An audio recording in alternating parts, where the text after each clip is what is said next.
You ask Tiger to solve. This deals with linear equations with one unknown. The final result is p equals 89/3. Let's solve it step by step. Group all p terms on the left side of the equation. Subtract 7p from both sides. Group like terms. Simplify the arithmetic. Group like terms. Simplify the arithmetic. Group all constants on the right side of the equation.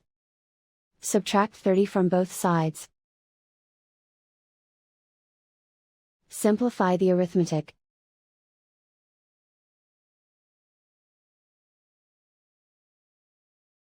Isolate the p. Divide both sides by -3. Cancel out the negatives. Simplify the fraction. Cancel out the negatives. And so the final result is p equals 89/3.